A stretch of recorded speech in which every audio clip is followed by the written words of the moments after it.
वेश वेगळा उरला नाही, मातेची एखांदी बाळ नेणेसीण, भावना त्या भिन्न मुंडाविया, पांडुरंगा करू प्रथम नमन, पांडुरंगा करू प्रथम नमन, करू प्रथम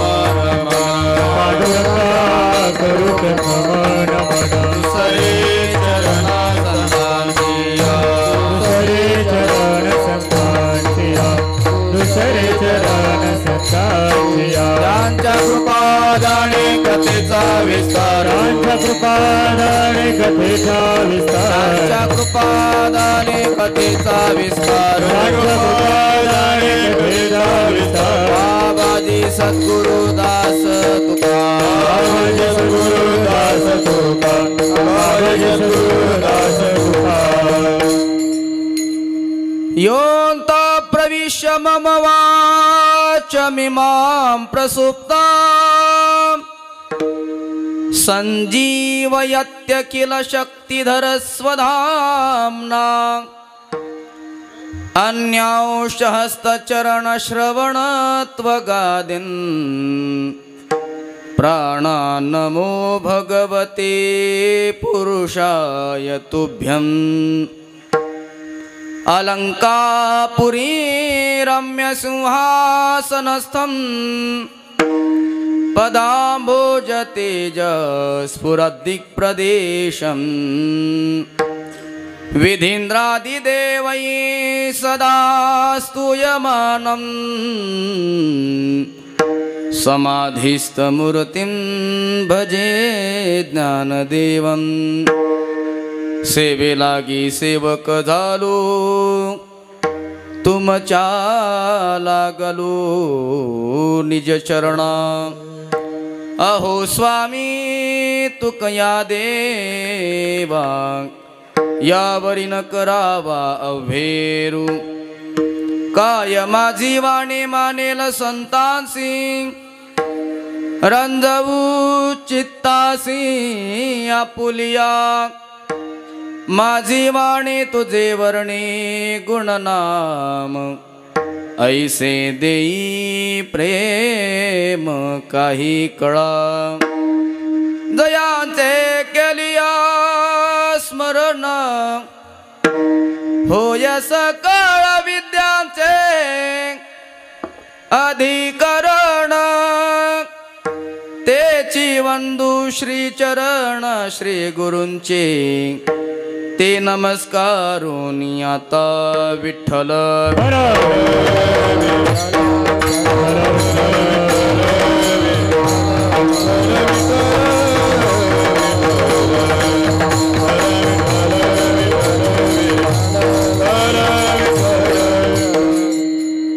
नको सांडू अन्न नको सेववन, नको सांडू अन्न नको सेववन, चिंते नारायण सर्वभोगी, मातेची एखांदे बाळ नेणेसीण, भावना त्या भिन्न मुंडाविया,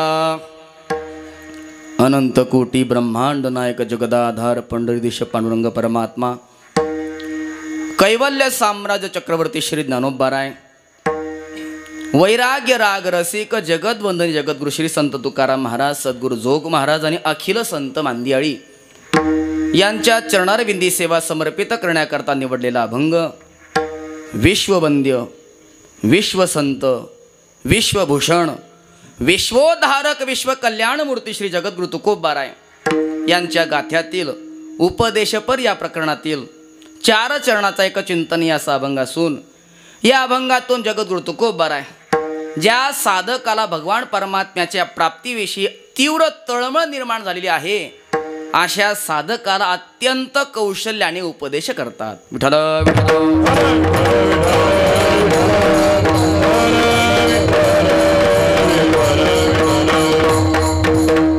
भगवंताच्या कृपेने साधू संतांच्या आशीर्वादाने कृष्ण कन्हैया यांच्या प्राकट्य महोत्सवाच्या निमित्ताने हरिभक्तीपरायण परमादरणीय श्रद्धेय श्री रामकृष्ण बाबा परमादरणीय श्रद्धेय श्री रामनाथ बाबा यांच्या आशीर्वादाने, यांच्या प्रेरणेने, मार्गदर्शनाने समस्त ग्रामस्थ मंडळी, समस्त भजनी मंडळी, महाराज मंडळी या सर्वांच्या उपस्थितीमध्ये, सर्वांच्या अनमोल सहकार्याने प्रत्येक वर्षी आपण हा उत्सव मोठ्या उत्साहात करत असतो.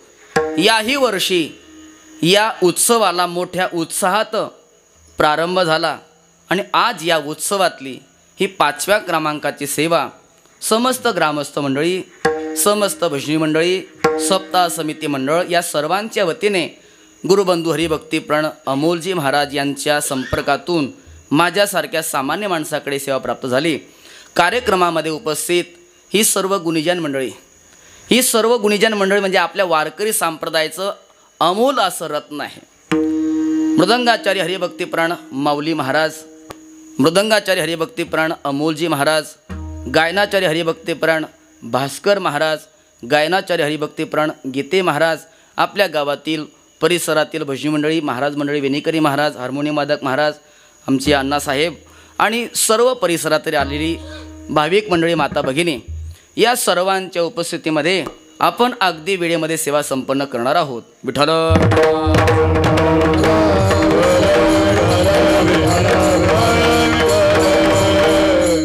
भगवान कृष्ण कन्हैयाच्या प्राकट्य दिनाच्या निमित्ताने, प्राकट्य महोत्सवाच्या निमित्ताने हा चालू असणारा उत्सव. तसं पाहिलं तर आपल्या भारतीयांमध्ये उत्सवाची एक आगळी वेगळीच महत्ता आहे. सर्व भारतातील लोकांना उत्सव अतिशय आवडतो. उत्सव हा शब्द मुळात संस्कृतचा आहे. कशाला म्हणतात उत्सव?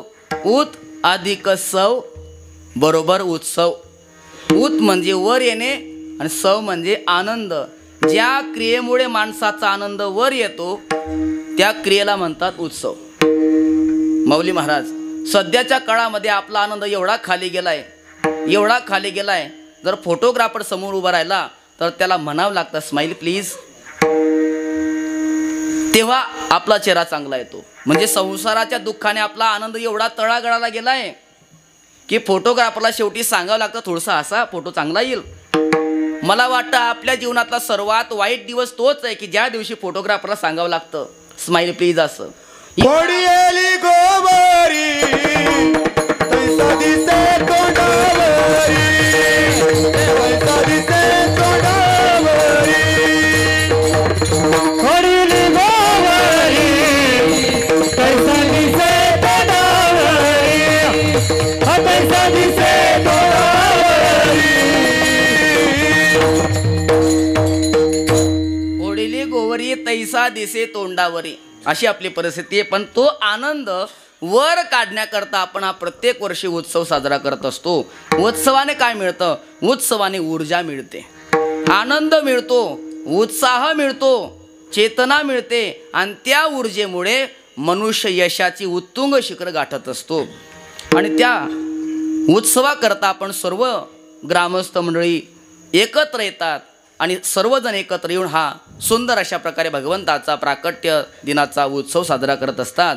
आज आपण पंचम दिवसाच्या सेवेमध्ये उपस्थित आहोत. जगद्गुरु तुकोबारायांचा एक सुंदर आणि चिंतनीय असा अभंग चिंतन करता निवडलेला आहे. या अभंगातून जगद्गुरु तुकोबारा एका साधकाला कौशल्याने उपदेश करतात. अभंगाची प्रस्तावना मांडतो. कोणी म्हणेल महाराज 9:30 झाले, आता प्रस्तावना कधी मांडणार, अभंगात प्रवेश कधी करणार? पण जर प्रस्तावना लक्षात आली नाही तर अभंगात प्रवेश कधी कसं काय होणार? प्रस्तावनेशिवाय अभंग लक्षात येत नाही. अभंग सोडा, मी तुम्हाला एक वाक्य सांगतो. दुपारचे 3 वाजले होते आणि 3 वाजता एक महिला आपल्या मालकाला फोन करते, अहो लवकरात लवकर घरी या. म्हणे का? तुम्ही लवकर घरी या. पण का? म्हणे तुमची पोरं, माझी पोरं आपल्या पोरांना मारतायत. किती लोकांना समजलं? मग याच्याकरता मला परत प्रस्तावना मांडावी लागेल. आता या जगतामध्ये 2 प्रकारची संस्कृती आहे. एक पौर्वात्य संस्कृती, दुसरी पाश्चात्य संस्कृती. पौर्वात्य संस्कृती म्हणजे आपली हिंदू धर्म संस्कृती आणि पाश्चात्य संस्कृती भारत सोडून इतर देशामध्ये जी चालू आहे ती. आपल्या हिंदू धर्म संस्कृतीमध्ये विवाह होतात, लग्न लागतात आणि मरेपर्यंत पती पत्नी एकत्र राहतात. मरेपर्यंत? हो, मरेपर्यंत. मग घटस्फोट काय भानगड आहे? घटस्फोट हा शासनाला मान्य असेल, शास्त्राला नाही. कारण शास्त्रामध्ये एकही उदाहरण की यांचा घटस्फोट झाला हे वेगळं झाले असं शासनाला मान्य आहे. मुलगी एकदा दिली की आयुष्यभर ती मुलगी आपल्या पतीचा संसार करते, मग तो पती कसाही असो का कसाही असो. येतंय का लक्षात? कसाही असो का कसाही, ही आपली भारतीय संस्कृती शिकवते. पण पाश्चात्य संस्कृतीमध्ये असं नाही बरं का. पाश्चात्य संस्कृतीमध्ये लग्न लागत असताना त्यांचे करार होतात. किती वर्ष एकत्र राहायचं? 20 वर्ष का 25 वर्ष. एकदा त्यांचा करार संपला की ते दुसरं लग्न करण्याकरता मोकळे. ज्या महिलेने आपल्या मालकाला फोन केलाय ही महिला आपल्या संस्कृतीप्रमाणे वागणारी नसून पाश्चात्य संस्कृतीचं अनुकरण करणारी होती. तिचं पहिलं एक लग्न झालं होतं, पहिल्या मालकापासून 2 पोरं होती, ती याच्या घरामध्ये होती. याचं सुद्धा आधी एक लग्न झालं होतं, पहिल्या पत्नीपासून 2 पोरं होती, ती यांच्या घरामध्ये होती. नंतर यांचं लग्न झाल्यानंतर यांना 2 मुलं झाली होती. म्हणून ती म्हणते लवकरात लवकर घरी या, कारण तुमची पोरं माझी पोरं आपल्या पोरांना मारतायत. आता समजलं? मग आता विचार करा, एक मराठी वाक्य समजवण्याकरता एवढी प्रस्तावना लागते. तर जगद्गुरु तुकोबारायांचा 4 चरणाचा अभंग आहे, त्याच्याकरता प्रस्तावना ऐका. जगद्गुरु तुकोबाराय म्हणतात, या जगतामध्ये जेवढे काही धनाचे प्रकार आहेत या सर्व प्रकारामध्ये परमार्थ सर्वात मोठं धन आहे. परमार्थ महाधन म्हटलंय. जोडी देवाचे चरण व्हावया जतन हे उपाय लाभाचे. तुकोबाराय म्हणतात, आम्ही आमच्या जीवनामध्ये एवढं एकच धन प्राप्त केलं. धन घरी पांडुरंग अभंग जे सरेना, अभंग जे सरेना. धन घरी पांडुरंग नारायण घरी साठविले धन, अवघेची वाणत या पोटी. प्रेम मूर्ती श्री संत मीराबाई महाराज सुद्धा हेच सांगतायत. पायोजी मैने राम रतन धन पायो, पायोजी मैने राम रतन धन पायो, पायोजी मैने राम रतन धन पायो, पायोजी मैने राम रतन धन पायो. खरचे ना कुटे चोर न लूटे, खरचे ना कुटे चोर न लूटे. नदी न पडत सवायो, पायोजी मैने राम रतन सवायो, पायोजी मैने राम रतन धन पायो. वस्तु मालिक दी मेरे सतगुरु, वस्तु मालिक दी मेरे सतगुरु. कृपा कर अपनायो, पायोजी मैने राम कर अपनायो, पायोजी मैने राम रतन धन पायो, पायोजी मैने राम रतन धन पायो. प्रेम मूर्ती श्री संत मीराबाई महाराज यांनी रामरत्न धन प्राप्त केलं. म्हणून एवढे वर्ष झाली तरी सुद्धा आपण त्यांचा जयघोष करतो. श्री संत मीराबाई महाराज की जय. आणि सध्या लोक रामरतन नाही प्रेमरतन, इकडे जास्त लोकांचा ओढा आहे. प्रेमरतन धन पायो. पण ऐका, हे सर्व धन संपणार आहे, पण भगवंताचं नाम हे सर्वश्रेष्ठ धन आहे. हे कधी संपत नाही. शरीर आटे संपत्ती आटे, हरिनाम नाटे ते बरवे. चला आपण उत्तर प्रदेशात जाऊया. आणि उत्तर प्रदेशामध्ये ब्रजभूमीमध्ये वृंदावनात एखाद्या रसिक संतांना, एखाद्या रसिक भक्तांना विचारलं, महाराज जी बताइए आपके जीवन में सबसे श्रेष्ठ धन कौन सा है? तो वृंदावन के रसिक संत बताते हैं, हमारे जीवन में एक ही सबसे श्रेष्ठ धन है. हमारो धन राधा श्री राधा श्री राधा, राधा श्री राधा श्री राधा. हमारो धन राधा श्री राधा श्री राधा, धन राधा श्री राधा श्री राधा. परम धन राधा राधा राधा राधा राधा, धन राधा राधा राधा राधा राधा. रसिक धन राधा राधा राधा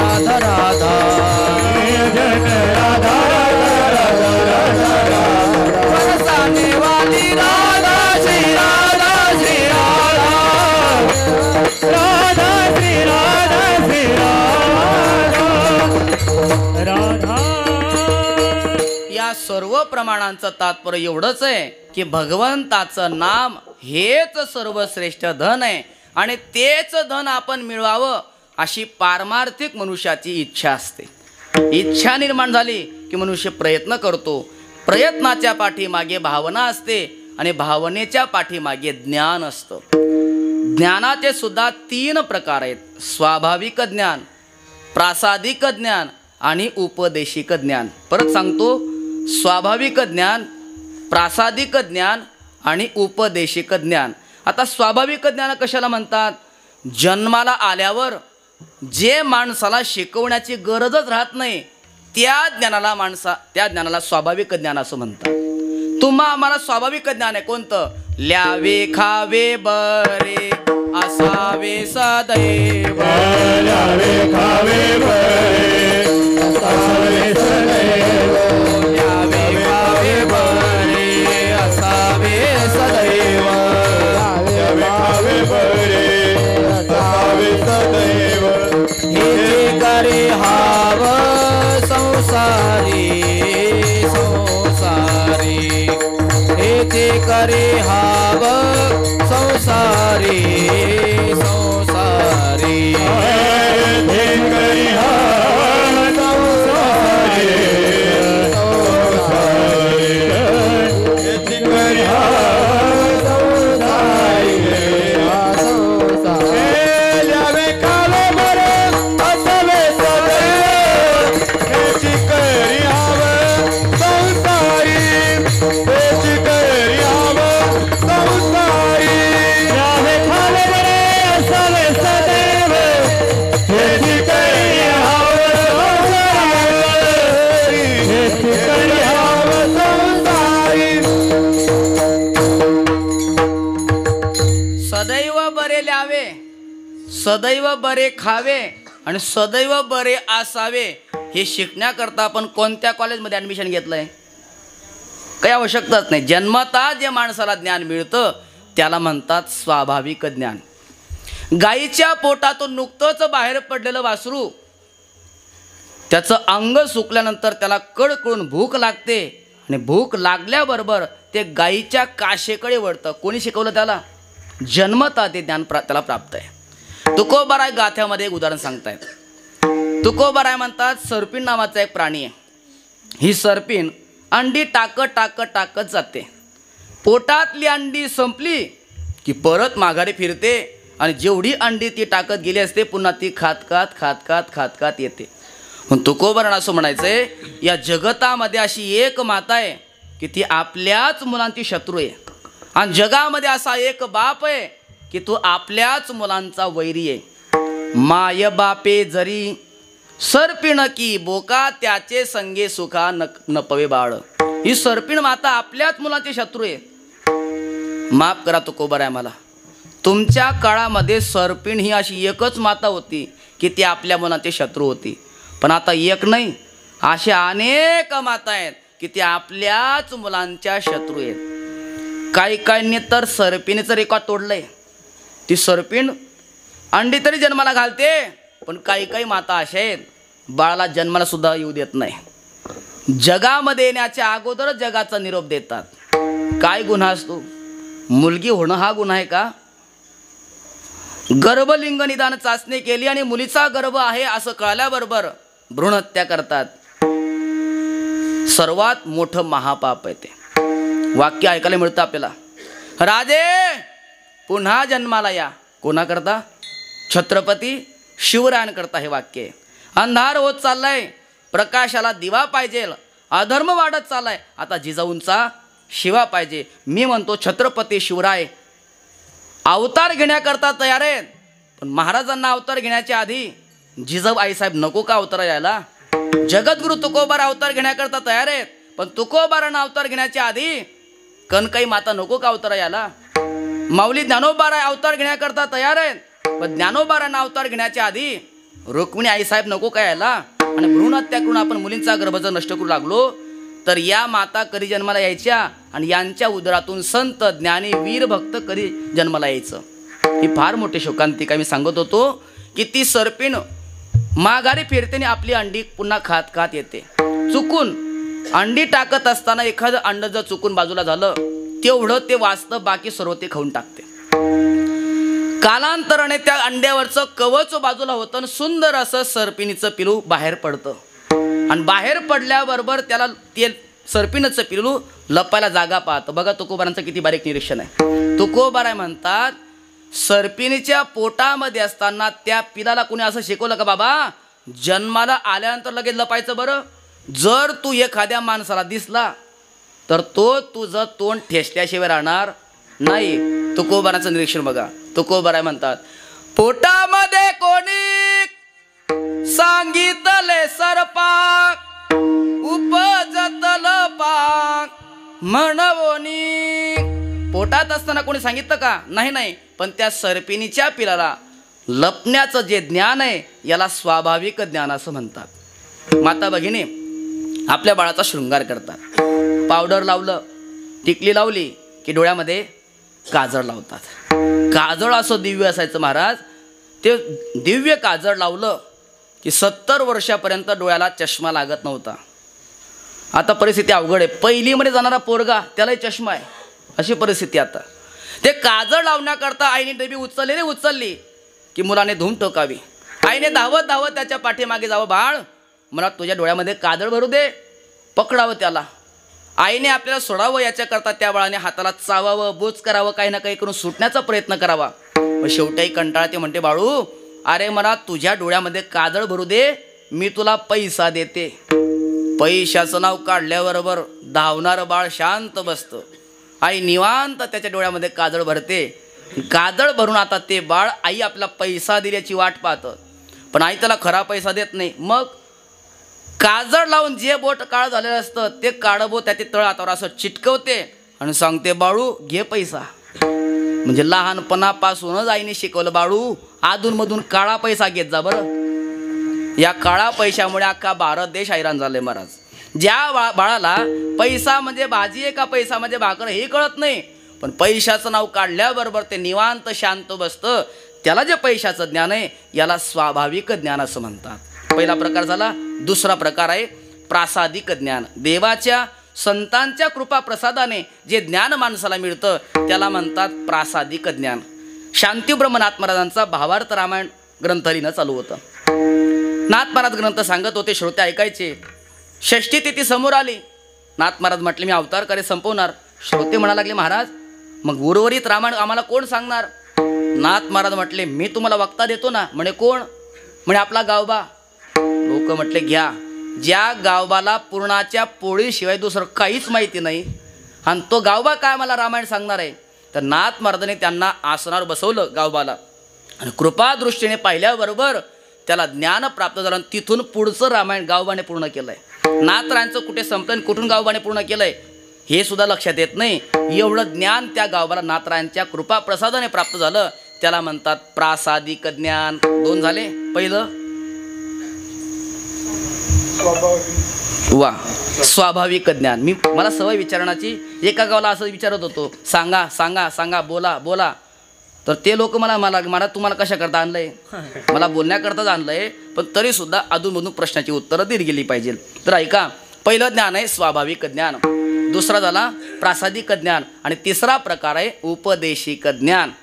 संतांच्या उपदेशाने जे ज्ञान माणसाला मिळतं त्याला म्हणतात उपदेशिक ज्ञान. संत महात्मे अधिकाराने उपदेश करतात आणि उपदेश करण्याचा अधिकार हा संतांचाच आहे. अधिकार म्हणजे काय हो? आधी करावं आणि मग सांगावं त्याला म्हणतात अधिकार. संत आधी अनुभव घेतात मग जगाला वाटत असतात. अनुभव आले अंगा ते या जगा देत असे. तुका म्हणे चाखोनी सांगे मज अनुभव आहे अंगे. आधी अनुभव घेतात मग लोकांना देत असतात. जगद्गुरु तुकोबाराय उपदेश करू लागले. उपदेश करण्याच्या बाबतीमध्ये सकळ संतांमध्ये जगद्गुरु तुकोबाराय मात्र कौशल्यवान संत आहेत. म्हणजे तुकोबारांकडे उपदेश करण्याचं कौशल्य. कौशल्य म्हणजे काय हो? सोपी व्याख्या आहे. अवघड गोष्ट सोपी करण्याची जी कला त्याला म्हणतात कौशल्य. आमचे गुरुजी कौशल्य म्हणून काय सांगायचे? वैकुंठवाचे श्री गुरु नथुसिंग बाबा जे एकेकाळी संस्थेमध्ये शिक्षक होते, जोगमारा संस्थेमध्ये. कौशल्य म्हणजे काय ते उदाहरण द्यायचे. नंदुरबार जिल्हा सर्वांना माहिती आहे. त्या नंदुरबार जिल्ह्यामध्ये एक श्रीमंत सावकाराचा एकुलता एक 12 वर्षाचा मुलगा झोपी गेला असताना त्याच्या कानामध्ये गोम गेली. गोम माहिती सर्वांना, 10-12 फूट मोठी असते फक्त ती, नाही ना, एवढीशी बघा, अनेक पाय असतात तिला. ती गोम त्या बाळाच्या कानामध्ये गेली. विचार करा, कानातला मळ काढत असताना पण काडी जर टोचल्या गेली तर किती त्रास होतो. अख्खी गोम ज्या बाळाच्या कानामध्ये गेली त्याची काय अवस्था असेल. रात्रंदिवस ते बाळ रडू लागलं. स्थानिक डॉक्टरांकडे नेलं. डॉक्टर म्हटले पटकन गाडी करा आणि पुण्याला न्या. डॉक्टर गाडी केली आणि पुण्याला नेलं त्यांना. ऑपरेशन थिएटरमध्ये नेलं. एकदा नाही, डॉक्टर साहेबांनी 2दा ऑपरेशन करण्याचा प्रयत्न केला, पण 2दा ऑपरेशन करून सुद्धा कानातली गोम त्यांना काढता आली नाही. कारण ती अशा ठिकाणी जाऊन बसली होती की 2दा ऑपरेशन करून सुद्धा त्यांना काढता आली नाही. शेवटी ऑपरेशन थिएटर म्हणून डॉक्टर साहेब बाहेर आले. म्हटले सॉरी, आम्ही आता काही करू शकत नाही. तसंच सॉरी हा शब्द आनंद देतो माणसाला. आपण बसलोय आणि एखादा रस्त्याने जातोय आणि त्याचा पाय जर आपल्याला लागला तर आपण त्याच्याकडे पाहिलं तर तो म्हणतो सॉरी बरं का. बरं वाटतं की नाही आपल्याला. पण जर ऑपरेशन थिएटरमधून डॉक्टर साहेब बाहेर आले आणि ते जर म्हटले सॉरी, हे बरं वाटण्यासारखं आहे का. कारण त्यांचं स्वारीमध्ये खेळ खल्लास, म्हणजे मध्ये जे झालं आहे ते अनसक्सेसफुल झालं आहे. त्यामुळे डॉक्टर साहेब बाहेर आले. म्हटले सावकार, आम्ही आता काही करू शकत नाही. 2दा ऑपरेशन करून सुद्धा ती गोम बाहेर निघाली नाही. बाळ जेवढा दिवस जगेल तेवढ्या दिवस जगवा, खाऊ पिऊ घाला आणि आता वाट पहा. सावकाराने पाय पकडले. डॉक्टर साहेब, पाण्यासारखा पैसा खर्च करण्याकरता तयार आहे. एकुलतं एक बाळ आहे, पुन्हा होण्याचे शाश्वती नाही आहे. म्हणाल तेवढा पैसा देतो, फक्त माझं बाळ वाचवा. संपत्ती भरपूर आहे पण पुढे वारसदार कोणी नाही आहे, माझं बाळ जगलं पाहिजे. डॉक्टर साहेब प्रामाणिक होते.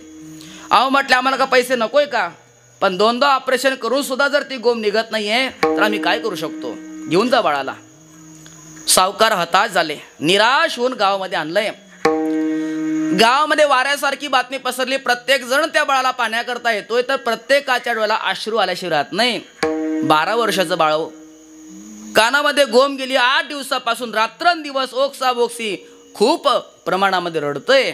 आईला झोप नाही, वडिलांना झोप नाही, बाळाला झोप नाही. अशा बिकट परिस्थितीमध्ये ती वार्ता पसरता त्या गावातील एका सज्जन पुरुषाला ती बातमी कळाली आणि तो धावत सावकाराच्या वाड्यामध्ये आला. सावकार, तुमचा एकुलता एक मुलगा आहे ना. म्हटले हो. त्याच्या कानामध्ये गोम गेली म्हणता. हो ना रे बाबा. मग तुम्ही दवाखान्यात नेलं नाही. अरे बाबा, दवाखान्यात नेलं, पुण्याला नेलं, डॉक्टरांनी 2दा ऑपरेशन केलं तरी तिला काढता आलं नाही. मी करू का प्रयत्न. सावकार म्हणे घ्या. जिथं नगाऱ्याची गाई तिथं टिमकीचं काही. जिथं मोठमोठे नगारे वाजताय ते टिमकीचा आवाज येणार आहे का. अरे बाबा, वैद्यकीय क्षेत्रामध्ये ज्यांनी पदवी संपादन केली अशा डॉक्टर साहेबांनी 2दा ऑपरेशन करून सुद्धा जी गोम निघाली, तू सामान्य मनुष्य काय करू शकणार आहे. अहो द्या ना गरीबाला संधी. ठीक आहे बाबा, आता तू म्हणतोय, आग्रह करतोय, दिली तुला संधी. मग मुलगा माझ्या ताब्यात द्या, तुझ्या ताब्यामध्ये घे. सावकाराचा मोठा वाडा होता. एक स्वतंत्र रूम त्याला उपचार करण्याकरता दिली. त्या मुलाला घेतलं, त्या खोलीमध्ये गेला, पलंगावर त्याला झोपवलं बाळाला आणि तो सज्जन पुरुष बाजारामध्ये गेला. बाजारात जाऊन त्याने 4-5 बोंबील मासे विकत आणले. समजतात का सांगू. अत्यंत दुर्गंध ज्या माशाचा येत असतो, वाळलेले मासे, त्यांना बोंबील मासे म्हणतात. वारकरी लोकांना वास सुद्धा सहन होत नाही. लोक कसं काय खाता कुणास ठाऊक. ते वाळलेले मासे, बोंबील मासे आणले. वाड्यामध्ये आला, खोलीमध्ये गेला, आतून खोली बंद केली. त्या बाळाला झोपवलं. त्या बाळाच्या ज्या कानामध्ये गोम गेली होती त्या कानावर असं झोपवलं आणि खालून ते 4-5 बोंबील मासे ठेवले. वरून शाल टाकली. अर्धा तास तसाच थांबला. अर्ध्या तासामध्ये तो वास संपूर्ण खोलीमध्ये पसरला. नव्हे कानामध्ये कुरतडण्याचं काम करणारी जी गोम होती तिला सुद्धा तो वास गेला. आणि तिने विचार केला, अरे आतल्या मसाल्यापेक्षा बाहेरचा चांगला चटकदार दिसतोय. बरं, ती काही माळकरी नव्हती. त्यामुळे तिने लगेच रिवर्स गेअर टाकला. ज्या मार्गाने गेली होती त्या मार्गाने परत येऊन कानाच्या बाहेर निघाली आणि बोंबीला जाऊन बसली. मुलगा अर्ध्या तासात मोकळा झाला. याला काय म्हणणार तुम्ही. यालाच म्हणतात कौशल्य. अवघड गोष्ट सोपी करण्याची कला म्हणजे कौशल्य. विठ्ठल विठ्ठल.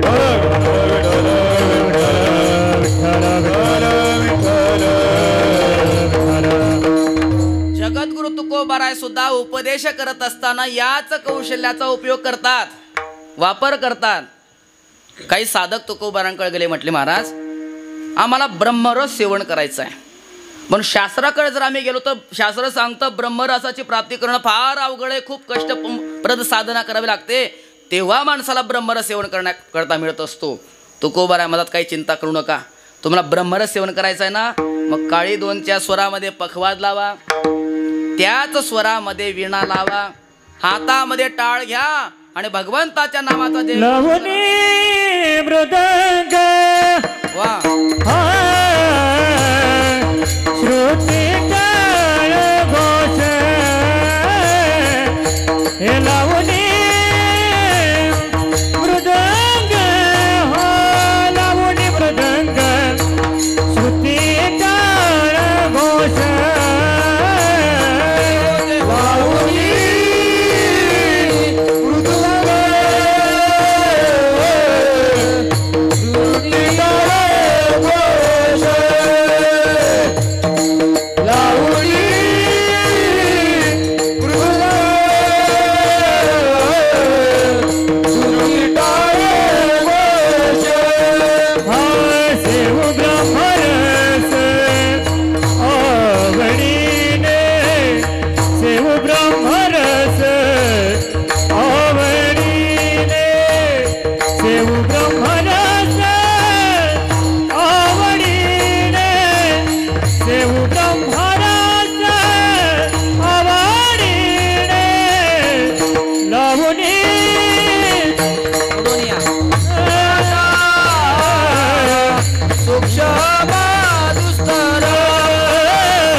ब्रह्मरस तुकोबाराने कौशल्याने तुमच्या आमच्या करता सोपा केला. लावणी मृदंग श्रुती टाळ घोष सेवू ब्रह्मरस आवडीने असं कौशल्याने तुकोबाराय कीर्तनातून उपदेश करू लागले. कीर्तन संपलं तुकोबारायांचं आणि एक साधक तुकोबारांकडे आला, म्हटले महाराज तुम्ही कीर्तनामध्ये सांगता तुका म्हणे जन्मा आल्याचे सार्थक विठ्ठलची एक देखील या. भगवान परमात्म्याची प्राप्ती झाल्याशिवाय जीवनाची सार्थकता नाही, म्हणून मी साधना करू लागलो. पण ते साधन मला देवाच्या दारवंट्यापर्यंत सुद्धा नेत नाहीत. नाना साधनाच्या केल्या खटपटा परी त्या नपवती ओ याच्या दारवंठा. काय करू आता?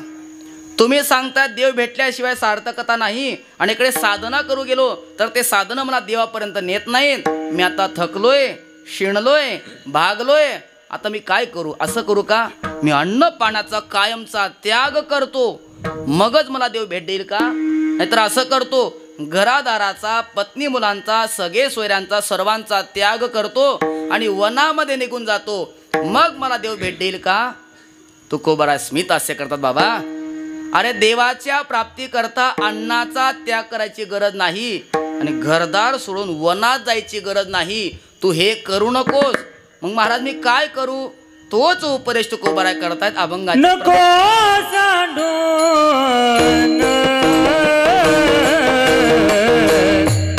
नको सेवू नको सांडू नको सेवू नको सांडू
नको सांडू अन्न नको सेवन चिंते नारायण सर्व भोगी. तुकोबाराय म्हणतात देवाच्या प्राप्तीकरिता अन्नाचा त्याग करायची गरज नाही. देवाच्या प्राप्तीकरता घरदार सोडून वनात जायची गरज नाही. नको सांडू अन्न, अन्नाचा त्याग करू नको. महाराज असं कसं काय सांगतो तुम्ही आम्हाला? आम्ही वारकरी आहोत आणि वारकऱ्यांना किती जरी सांगितलं अन्नाचा त्याग करू नको, त्याग करू नको, त्याग करू नको, पण वारकरी महिन्यातून कमीत कमी 2 दिवस तरी त्याग करतो की नाही? अमावस्या आणि पौर्णिमा नाही ना? म्हणजे तुम्ही जागेत शुद्ध एकादशी आणि वद्य एकादशी केलाच पाहिजे. का? कारण जगामध्ये जेवढी पापं आहेत ही सर्व पापं एकादशीच्या दिवशी अन्नाचा आश्रय घेतात. आणि त्या दिवशी जर आपण अन्न खाल्लं तर अन्न नाही, आपण पाप भक्षण करत असतो. तुकोबाराय तर फार कडक बोलतात. तुकोबाराय म्हणतात एकादशीच्या दिवशी अन्नपान करणं म्हणजे श्वानाची विष्ठा भक्षण करणं. एकादशी अन्नपान, एकादशी अन्नपान, एकादशी अन्नपान, एकादशी अन्नपान,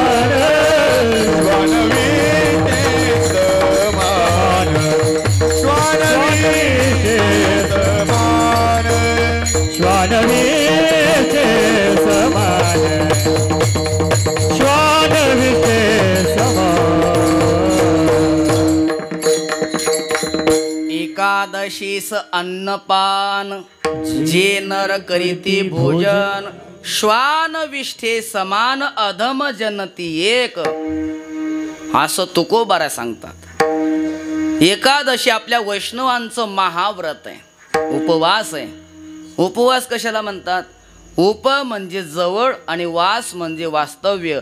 देवाजवळ वास्तव्य करण्याकरता अन्नाचा केलेला त्याग त्याला म्हणतात उपवास. व्रत एकादशी करणं उपवास, व्रत एकादशी करणं उपवास, व्रत एकादशी करणं उपवास,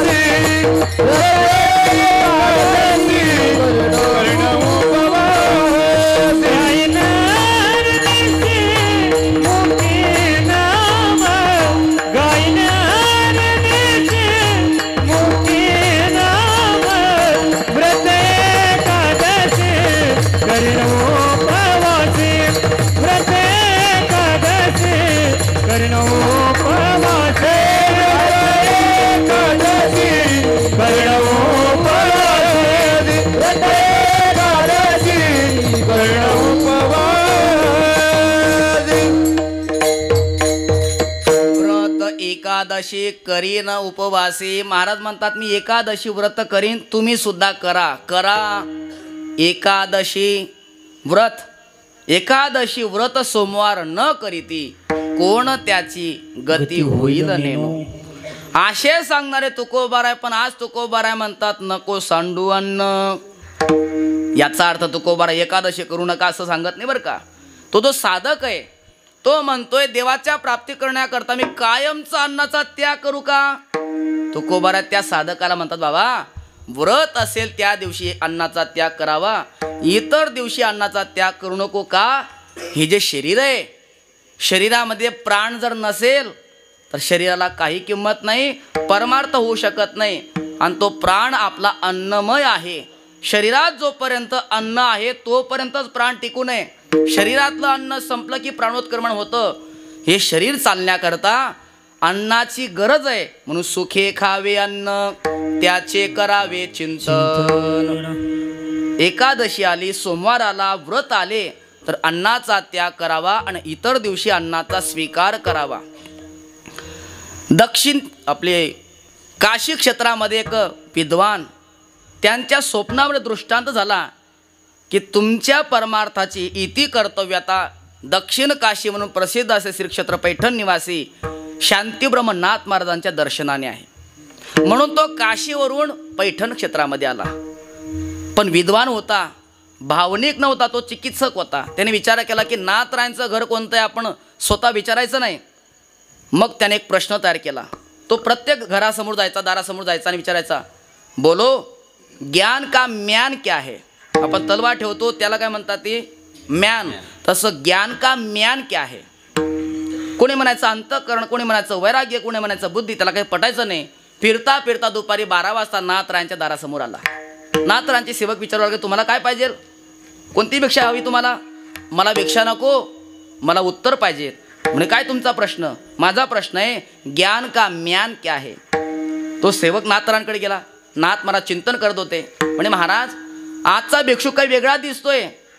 तो भिक्षा मागत नाही, तो प्रश्नाचं उत्तर मागतोय. म्हणजे त्याचा प्रश्न काय. तो मला म्हणतोय ज्ञान का म्यान क्या है. नाथरायांनी स्मित हास्य केलं आणि सांगितलं, बघ स्वयंपाकघरात जा, एक ताट घे, 2 पोळ्या वाढ, 2 चमचे भाजी वाढ आणि हे त्याला दाखव. ज्ञान का म्यान ये हे. कारण हे पोटात असलं तर ज्ञान सुचतं, नाही तर सुचत नाही. म्हणून म्हणतात महाराज आधी जेवण करून घ्या, नंतर कीर्तन करू. कशा करता. आधी भूके भजन ना होय गोपाला, लेले अपने कंठी माला. म्हणून जे शरीराने परमार्थ करायचं, शरीर चालण्याकरता अन्नाची गरज आहे. म्हणून अन्नाचा त्याग करू नको. महाराज मग वनामध्ये जाऊ का. अरे घरदार सोडून वनात जाऊ नको. कारण वनात जाऊन परमार्थ करणं हा काही सर्वांचा अधिकार नाहीये. काही काही लोक वनात जातात. नाथ महाराज गोड उदाहरण देत आहेत. सर्वस्व सांडोनी वना गेला, वनी वनिता चिंतू लागला, तो त्यागाची बाधकत्वा आला, उलथोनी पाडीला परिग्रही. नाथ महाराज म्हणतात एक मनुष्य घरादाराचा त्याग करून वनाला गेला, सर्वस्व सांडूनी वना गेला आणि वनामध्ये जाऊन पत्नीचं चिंतन करू लागला, वनिता चिंतू लागला. मग अरे बाबा घराचा त्याग करून तो वनामध्ये गेला देवाचं चिंतन करण्याकरता. तिथे देवाचं चिंतन तर काही येत नाही. पत्नीचं चिंतन करू लागला. त्यापेक्षा घरीच राहा आणि घरी राहून देवाचं चिंतन कर. न लगती सायाचा जावे वनांतरा, सुखे तो घर नारायण हो, सुखे तो घर नारायण. न लगती सायाचा जावे वनांतरा, सुखे तो घर नारायण, सुखे तो घर नारायण. ठाईच बैसोनी करा एक चित्त, आवडी अनंत आळवावा. आणि असं जर तू केलं ना तर तुला वनात जायची गरज नाही. तो परमात्मा सुखी तुझ्या घरी येईल. सुखे येतो घरा. तुकोबाराय म्हणतात त्याच्याकडे जावं लागत नाही. मग तो स्वतःहून येतो बैसलिये ठाया, आसने व्यापी देवराया, निर्मळ हे काया अधिष्ठान तयाचे. म्हणून तुकोबाराय म्हणतात नको सेववन, अन्नाचा त्याग करू नको, घरदार सोडून वनात जाऊ नको. ठीक आहे म्हटले महाराज, उपदेश मिळाला तुमचा, येऊ का मी आता. म्हणजे थांब, हा अर्धा उपदेश आहे, इथून पुढे अजून उपदेश बाकी आहे.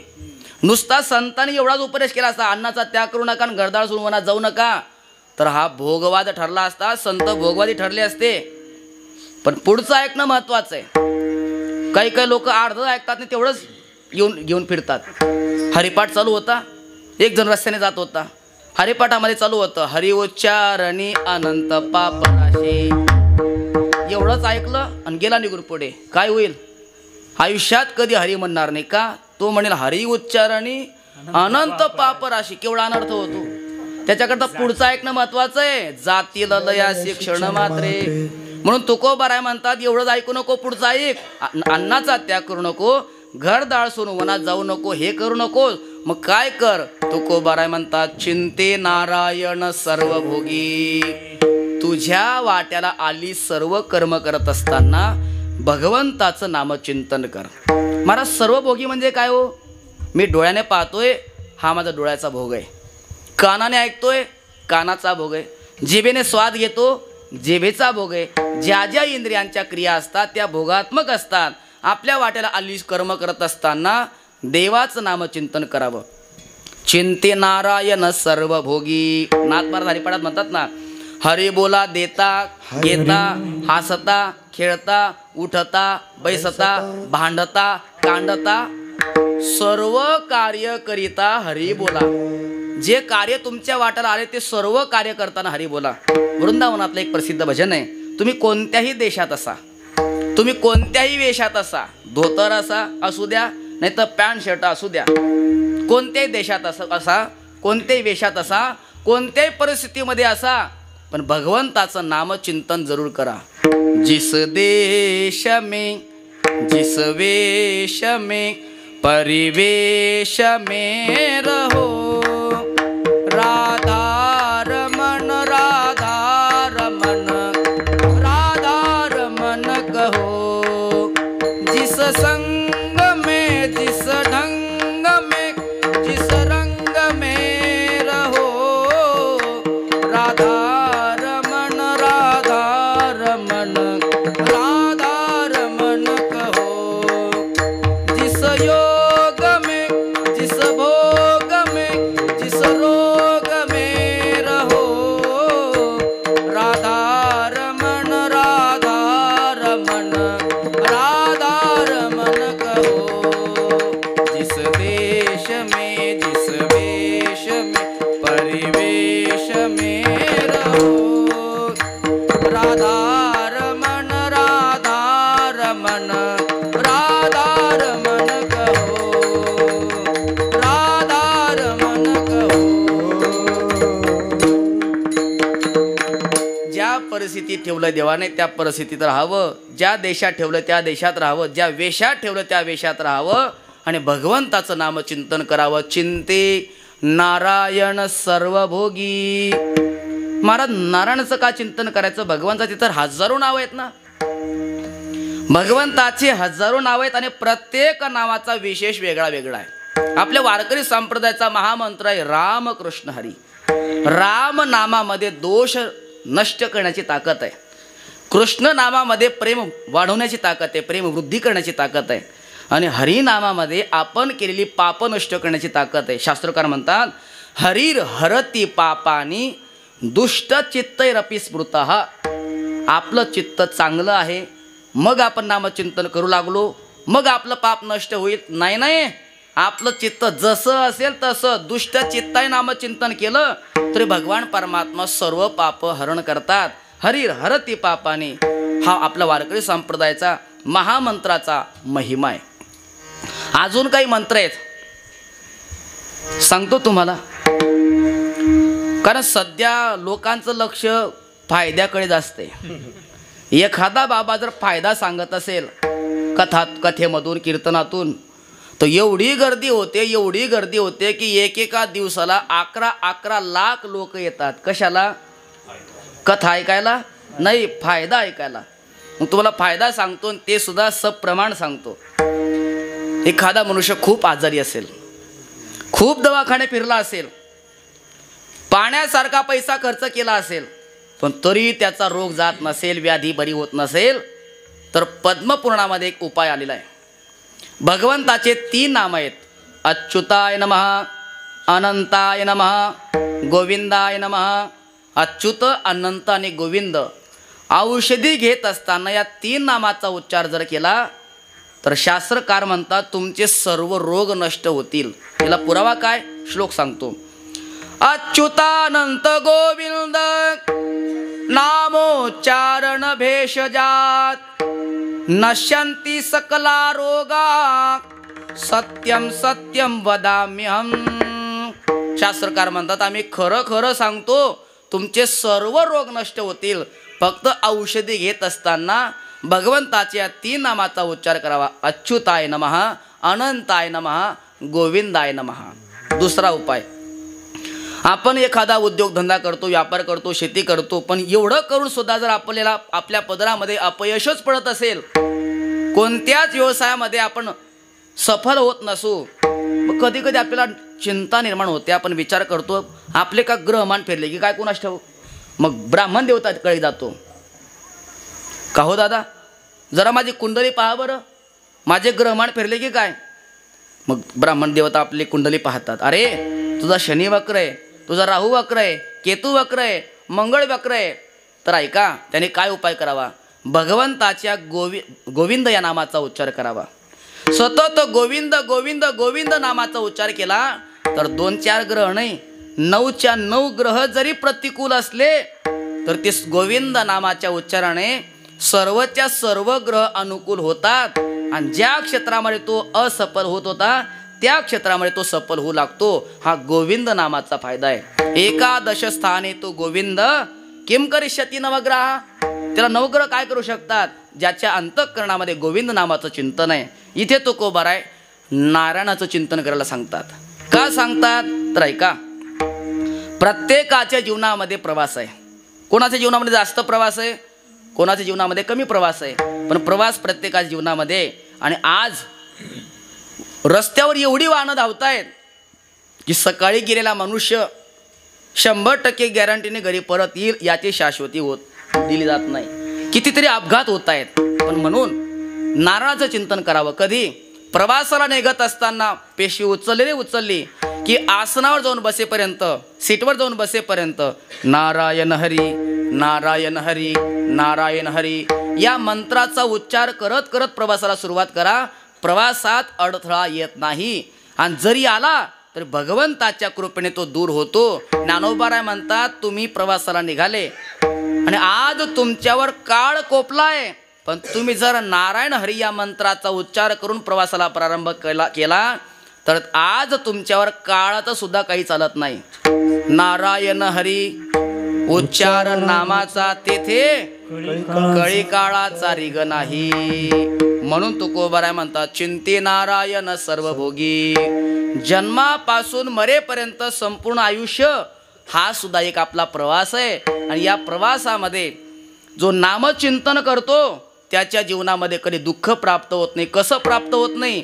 दृष्टांताने सांगतात अभंगाच्या 2ऱ्या चरणामध्ये. मातीची आखादी बाळने निसीन, मातीची आखादी बाळने निसीन, मातीची आखादी बाळने निसीन, मातीची आखादी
मातेची ये खांदी बाळ नेणेसीण. तुकोबाराय उदाहरण देत आहेत. नारळाचं चिंतन केल्यानंतर काय परिणाम होतो. पूर्वीच्या काळाचा दृष्टांत आहे. तुकोबाराय म्हणतात आई असावी आणि बाळ असावं. बाळ बरं का, बाळासाहेब नाही. बाळ कशाला म्हणतात, ज्याचं संपूर्ण जीवन आईवरच निर्भर असतं त्याला म्हणतात बाळ. ते बाळ घेऊन जर आईला प्रवास करायचा असेल, पूर्वीच्या काळामध्ये लांबचा प्रवास असेल ना, तर आई त्या बाळाला खांद्यावर घ्यायची आणि मग प्रवास करायची.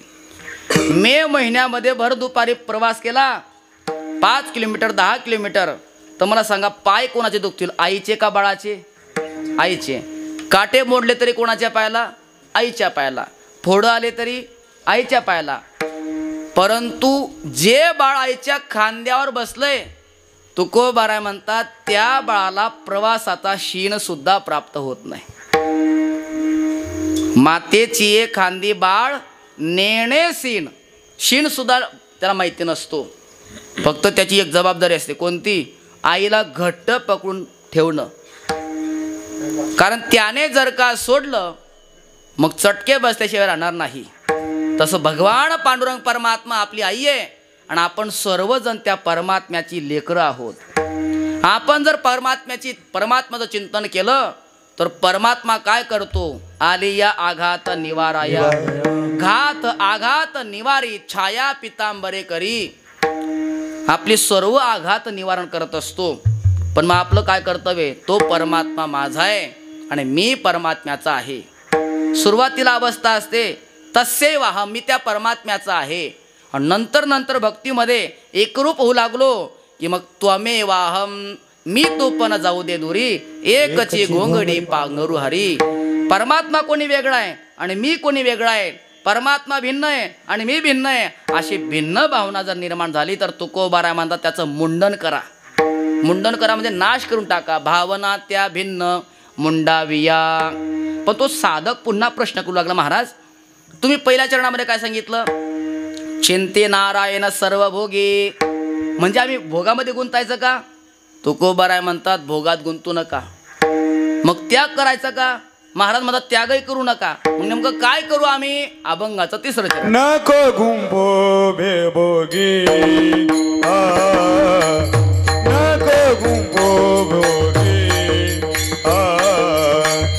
नको पडू त्यागी, नको गुंपो भोगी, नको गुंपो भोगी, नको गुंपो भोगी,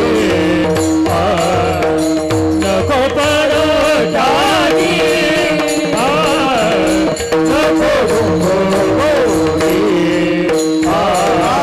नको गुंपो भोगी, नको गुंपो भोगी, नको पडू त्यागी, नको गुंपो भोगी, नको गुंपो भोगी, नको गुंपो भोगी, नको पडू त्यागी, नको गुंपो भोगी. लावणीया सरे अंगी देवाचिया, लावणीया सरे अंगी देवाचिया, मातेचिया खांदे, मातेचिया खांदे, बाळणे सीन, मातेचिया खांदे,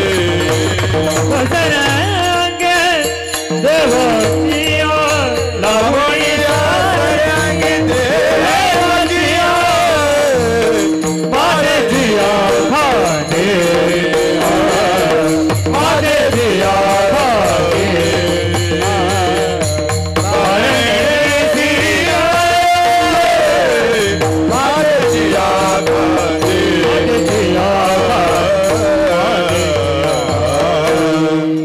नको कुंफो भोगी नको पडू त्यागी. भोगात गुंतू नको. का? कारण भोगी माणसाला सर्वात मोठी भीती असते ती रोगाची. सुभाषितकार म्हणतात भोगे रोग भयम. भोगी माणसाला रोगाची भीती आहे म्हणून भोगात गुंतू नको. मग त्याग करू का? महाराज म्हणतात जास्त त्याग करण्याच्या भानगडीत पडू नको. का? कारण कधी कधी ज्या गोष्टीचा आपण त्याग करतो तीच गोष्ट जास्त आठवते. महाराज म्हणतात त्यागे भोग माझ्या येतील अंतरा. इतर दिवशी कधी कधी 1 वाजून जातात जेवणाला, कधी 2 वाजून जातात, कधी कधी 4ही वाजून जातात, काहीच वाटत नाही. पण एकादशी आली रे आली की सकाळीच आठवण येते. कशाची? पोटाची आहे. काय असेल कुणास ठाऊक. ज्याचा आपण त्याग करतो त्याचं स्मरण, त्याचा अहंकार सुद्धा एक प्रकारचा भोगच आहे. म्हणून नको गुंपू भोगी. पूर्वीच्या काळामध्ये गुरुकुल पद्धत होती. गुरुजींकडे काही 25-30 शिष्यमंडळी शिकत होते. गुरुजी म्हटले बघ, दोघांना बोलवलं, सांगितलं नदीच्या पलीकडे एक गाव आहे, त्या गावामध्ये आज बाजार आहे, तुम्ही दोघांनी जा आणि वस्तू खरेदी करून आणा, बाजार करून आणा. ठीक आहे म्हटले गुरुजी, जातो. गेले. दिवसभर वस्तू खरेदी केला, सामान खरेदी केलं, बाजार केला आणि येत असताना संध्याकाळ झाली, सूर्यास्ताची वेळ झाली. जेव्हा ते नदी काठावर आले तेव्हा त्यांना 18 वर्षाची तरुण मुलगी उभी दिसली. तिला जायचं होतं पलीकडे, पण नदीमध्ये पाणी जास्त असल्यामुळे तिला भीती वाटत होती.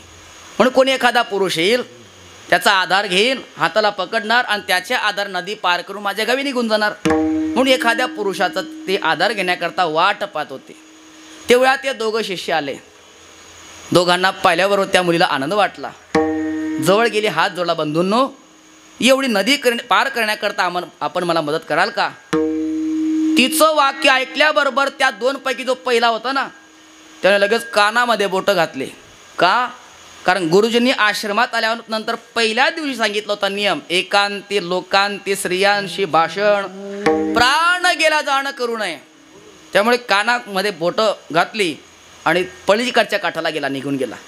पण जो दुसरा होता तो समन्वयक होता. त्याने विचार केला की संध्याकाळ होते, सूर्यास्त होते, एखादा कोणी पुरुष येईल, या मुलीला आधार दे, सांगता येत नाही, आपण मदत केली पाहिजे. म्हणून मदतीच्या हेतूने त्या शिष्याने त्या मुलीच्या हाताला पकडलं, पलीकडच्या काठाला नदी पार केली आणि या काठाला सोडून दिलं. ती मुलगी आपल्या घरी निघून गेली. हे पाहिलं पहिल्या शिष्याने. आत्ता सांगतो म्हणे गुरुजींकडे, पुढे चालायचं मागे पाहायचा, पुढे चालायचं मागे पाहायचा. हे जे चुगली करणारे लोक असतात ना, यांना अजिबात धीर निघत नाही. यांना असं वाटतं कधी सांगू कधी नाही, कधी सांगू कधी नाही. धावत धावत गुरुजींकडे गेला. गुरुजी, आज तुम्ही माझ्याबरोबर ज्या शिष्याला पाठवलं होतं गुरुबंधूला, त्याने ब्रह्मचर्य आश्रमाला न शोभणारं काम केलं. म्हणे काय केलं त्याने? तुम्ही सांगताना एकांती लोकांती स्त्रियांशी भाषण, प्राण गेला जाणं करू नये, तर ऐका, त्याने त्या मुलीच्या हाताला पकडलं, मी स्वतः माझ्या डोळ्याने पाहिलं. असं येऊ दे म्हणे त्याला.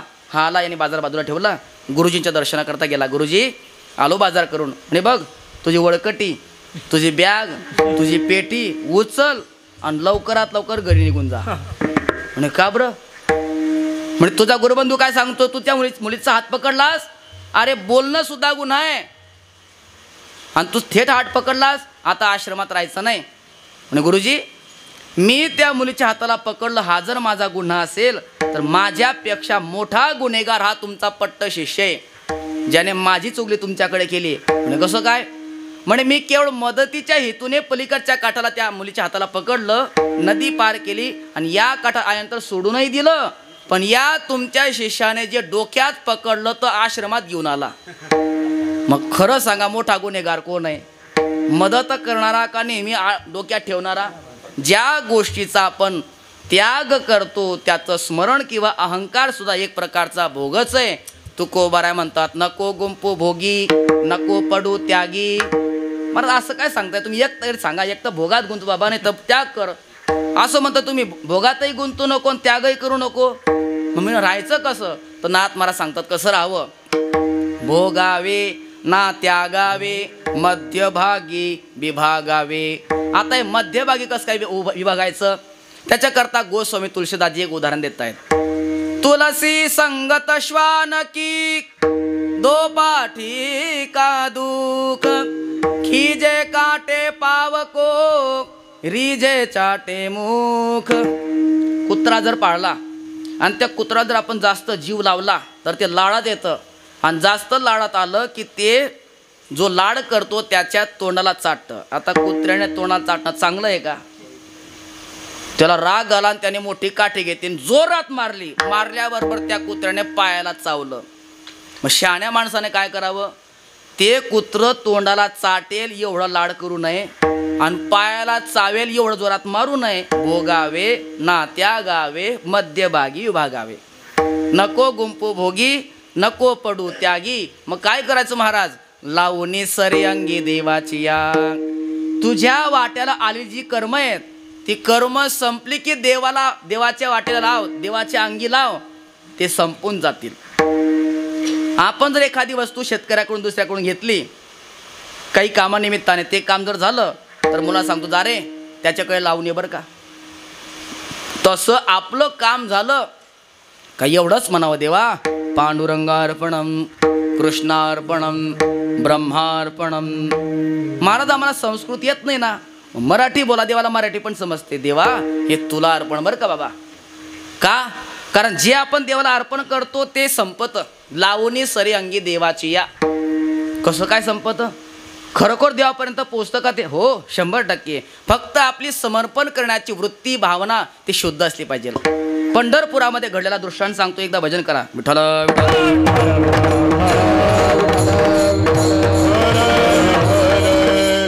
पंढरपुरामध्ये राहणारी एक आजीबाई, वय होतं 75 वर्षाचं, पण तरी सकाळी लवकर उठायची. पूर्वीच्या काळामध्ये माता भगिनी फार लवकर उठायच्या. किती लवकर उठायच्या? स्नान व्हायचं, देवपूजा व्हायची, अंगणामध्ये सळा संमार्जन व्हायचं आणि दारामध्ये उभं राहायच्या आणि मग सूर्याची वाट पाहायच्या. माझं सर्व काम झालं, हा अजून कसं काय उगवला नाही? कोण? सूर्यनारायण अजून कसं काय उगवला नाही? असं सूर्य